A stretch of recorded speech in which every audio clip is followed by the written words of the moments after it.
Today we're going to learn how to paint the entire inner frame of the Knight Desecrator with a little bit of red glue using the overbrushing technique. Then the entirety of the cosmos is accessible to each and every individual's mind, connecting to the great mind, the great spirit.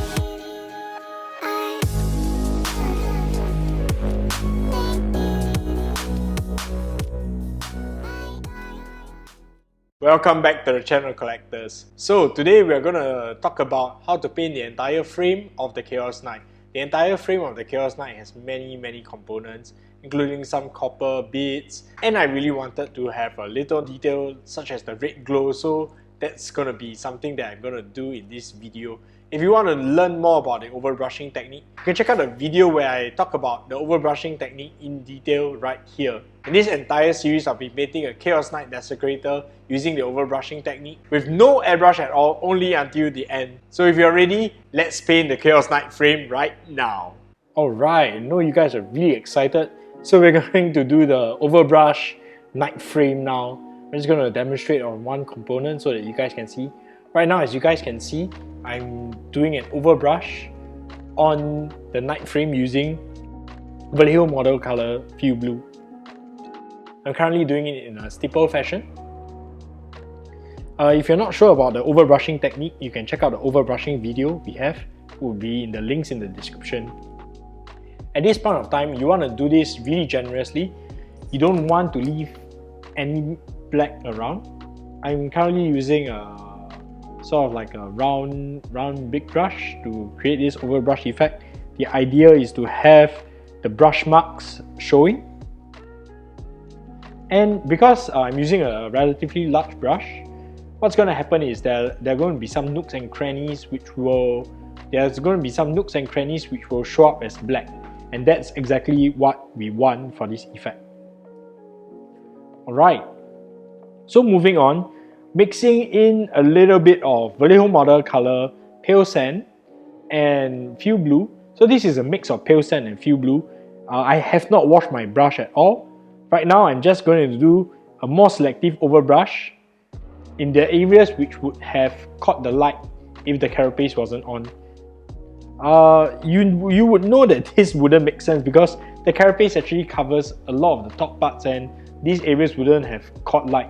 But in order to emulate a reflective and shiny surface, what I would do is I would imagine that the carapace would be off and I would highlight these areas so that they would catch light, and yes, this is the result. So what I'm doing is gradually I'm adding in more Vallejo model color pale sand to this mix to create a stronger and stronger highlight. The stronger highlight is increased in values, alright? So I also want to increase the color temperature because Fuel Blue is a very cool color. What I'm trying to do is increase the color temperature right here. So by increasing color temperature, I'm using a slightly yellow and warmer highlight. This yellow warmer highlight in the form of Vallejo model color pale sand is creating this effect now. As you can see, it really creates this really nice and contrasty frame, and I like that a lot because I really want this frame to be extremely contrasty.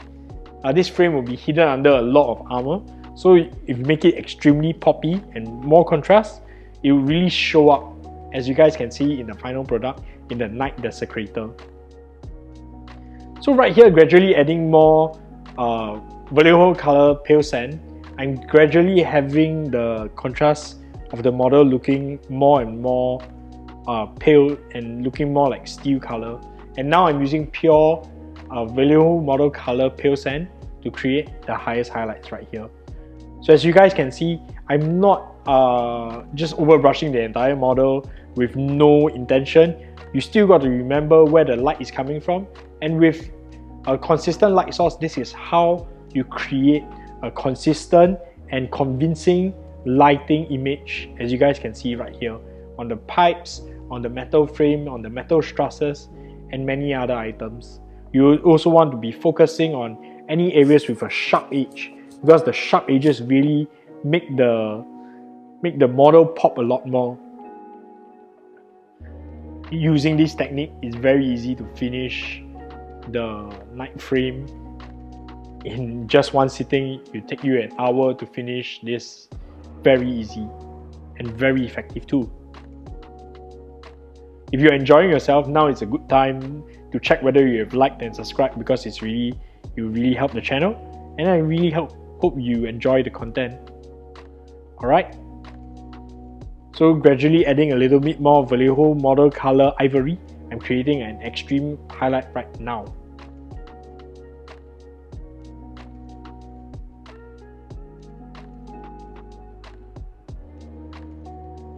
As you guys can see in the frame right now, there is the kitchen sponge. If you want to know how the kitchen sponge was used in this overbrushing technique, of course, this is a reminder. You can check out overbrushing technique video in the links in the description.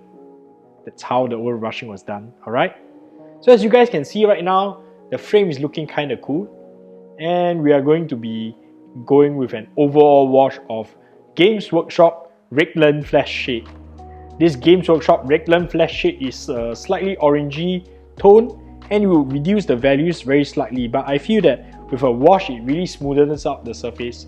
One drawback about using this overbrush technique is that you will have some textures forming from this overbrush technique, and what you want to do is, with a nice and consistent wash like what Games Workshop washes usually give, this is the result. It will really smooth out the surface and will land very nicely for a further overbrush technique right here. So right now I'm using pure Vallejo model color ivory to selectively overbrush some edges to create this really high contrast steel inner frame of this Chaos Knight Desecrator. I'm focusing more on the lower edges because the lower edges will be more visible, as you guys can see.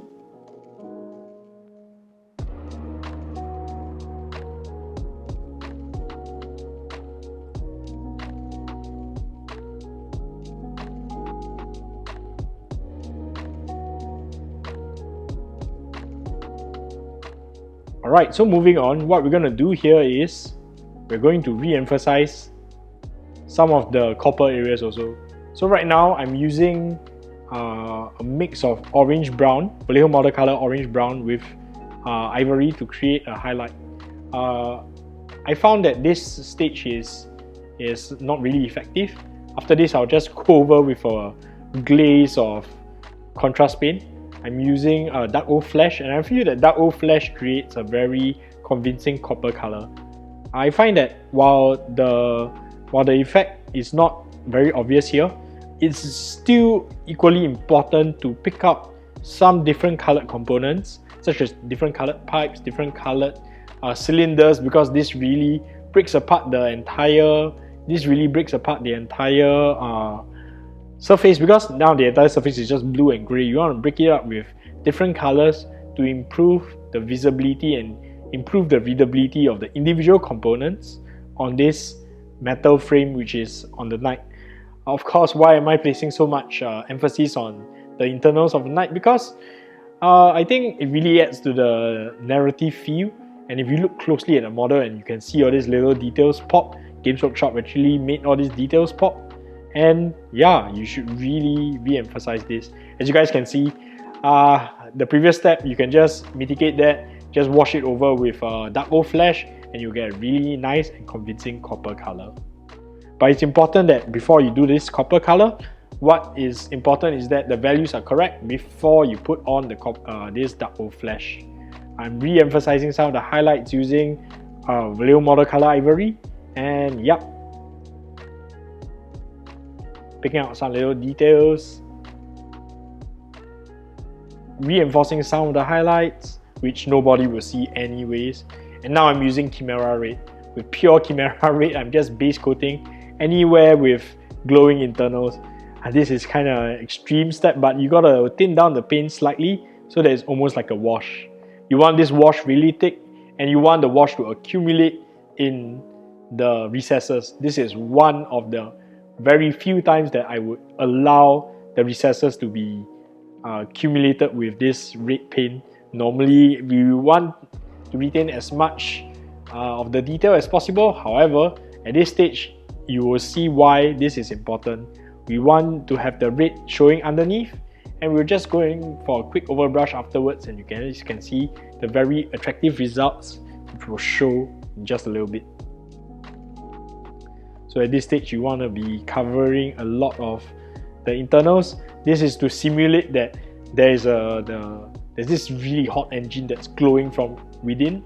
This really hot engine is producing a lot of red light, and the little pipes and the little components which are exposed are actually sort of like obscuring the viewer from the light source which is happening within.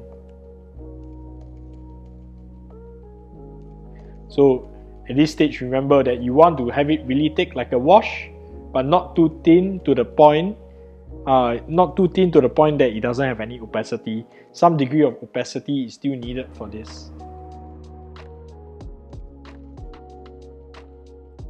Alright, so moving on, I'm just having a little dry brush here after the paint is dried. So this dry brush or overbrush technique, you can use, I'm using KIMERA black for this. As you guys can see, the details are starting to be picked up by this overbrush technique. What's the difference between overbrush and dry brush is that the paint is still slightly moist here, so that you don't get that scratchy, burny, scratchy, chalky effect you have with dry brushing. As you guys can see, with a little bit of overbrush, the internals are really showing and popping right now. So just adding in a little bit of grey, just picking out some details which will have caught some light, just being very careful here, but of course this is an additional stage. At any point of time, you can stop the model, and it's really good enough for tabletop, and I'm really happy with the results and how fast you can achieve results right here. The entire process took about an hour, and you can see the results in just a little bit.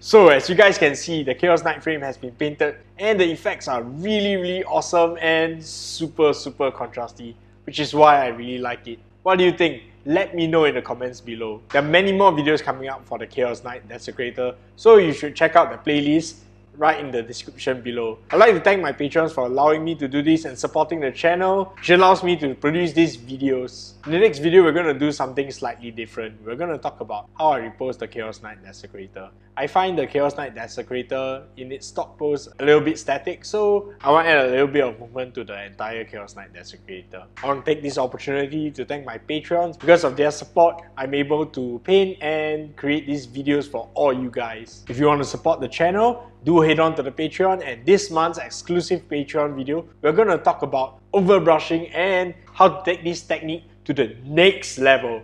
Alright, I'm going to show you guys some little tips and tricks to improve the overbrushing technique so you can paint this really awesome gold non-metallic metal on this Chaos Knight. However, if you can't become a patron, that's okay too. I really appreciate you watching to the end. Just remember to like and subscribe, and comment in the channel below what you'd like to see me paint next. This would really help the channel grow, and I really appreciate all your time, and I hope you guys share with me your works.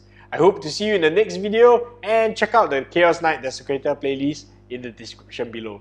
See you guys soon.